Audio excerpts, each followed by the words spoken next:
We've not had any sort of credible incidents raised to our level yet, and so we'll continue to make sure that the opportunity to make sure every legal ballot is counted is there. But at this point, we've not seen any sort of credible examples.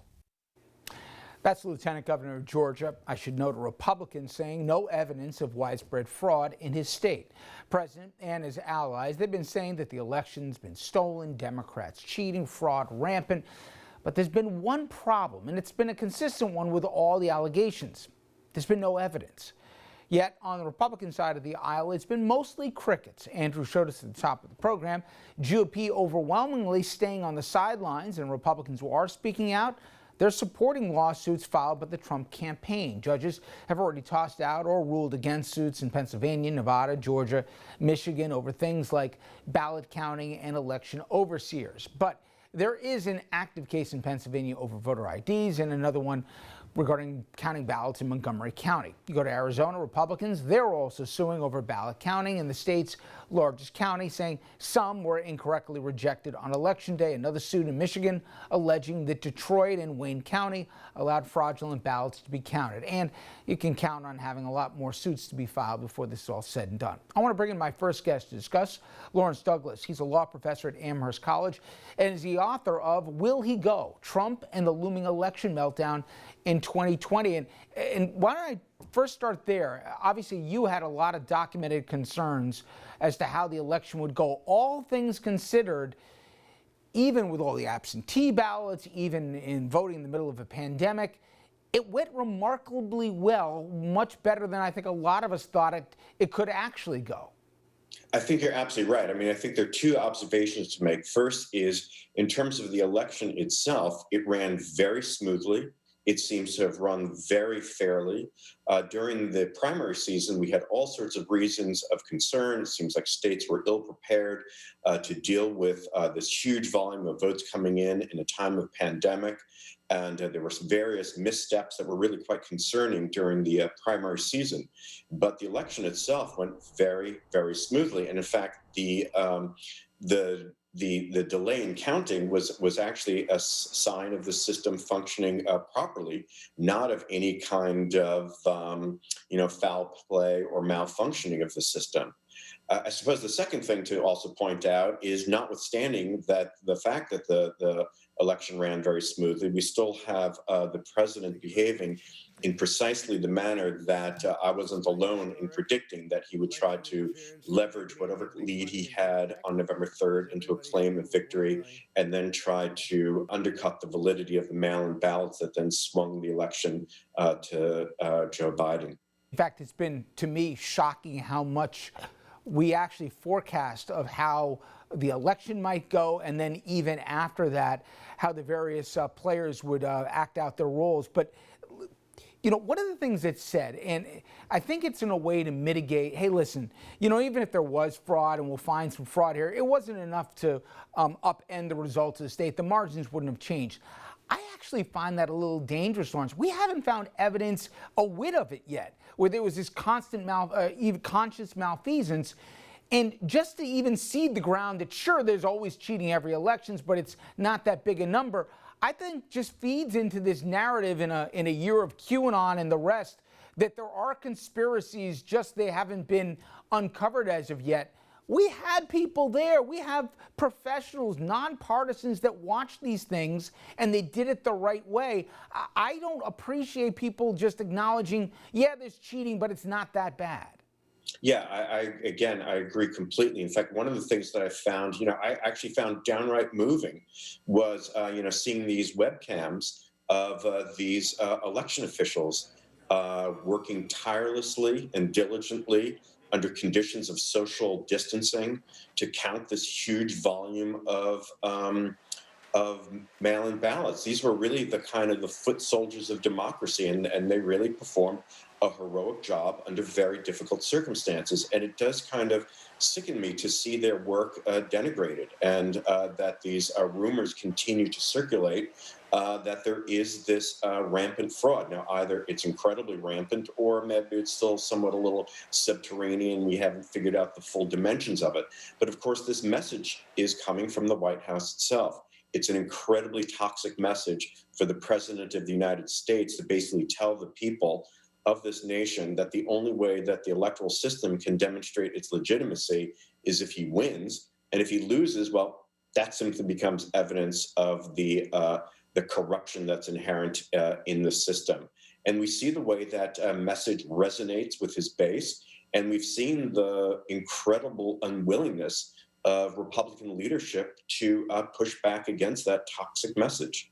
And I want to get into the abettors of this on the political side in a second. But first, in terms of which court will say, there's nothing to see here, do you think the Supreme Court will take a role? The argument I've heard is that, hey, maybe even if it doesn't warrant them hearing it, in a declarative voice for them to speak, to say, no, this is part of what a democracy is. Every 4 years in the case of a presidential election, we the people get to decide. The people have spoken. We're going to move on here.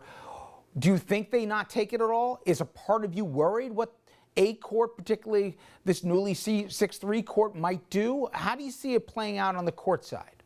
No, I actually have no worries about the Supreme Court. And I really think these various lawsuits are meritless.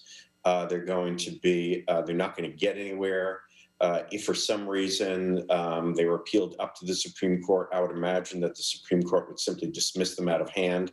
And if by some, strange turn of events, some case were actually to land in the Supreme Court's lap, I do not see even a highly conservative court with 3 members appointed by Trump himself.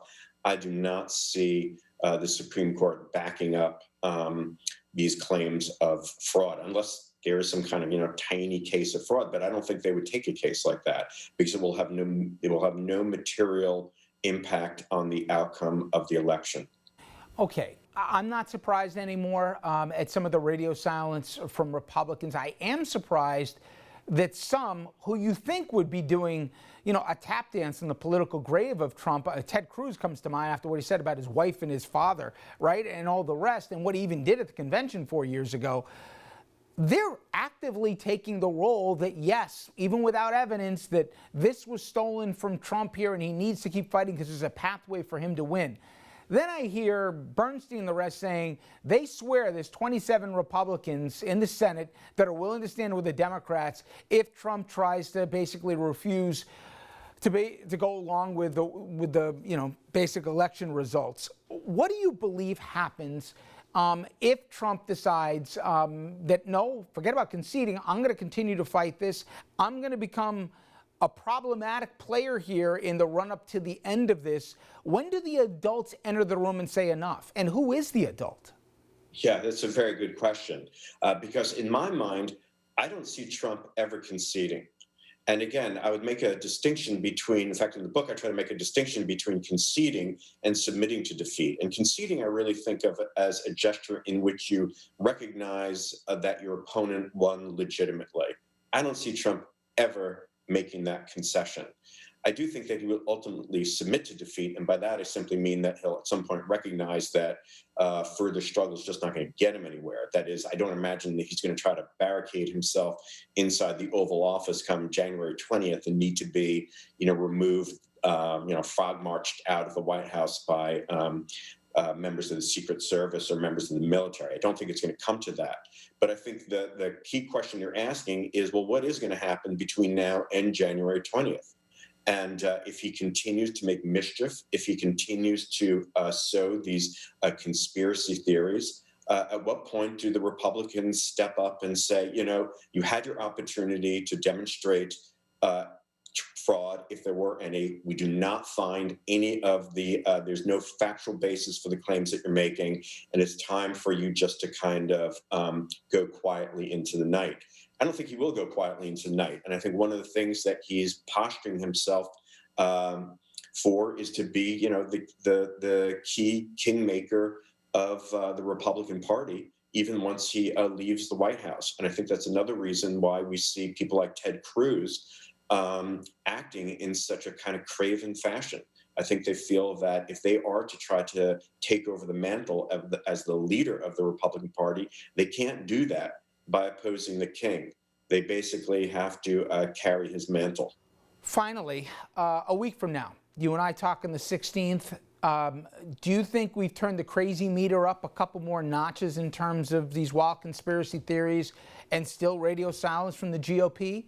Or do you think the fever's broke and where you've got a handful of Republicans now, there's an avalanche of them coming forward to say enough is enough, stop firing cabinet members, stop, threatening the head of the FBI or whatever else? Does it get worse? Or is there a breaking point where even the Republican Party says no more? I would think that at some point there has to be a breaking point. That is, once the legal challenges have run their course. I mean, that seems to be at least the narrative that people like Mitch McConnell are relying on today.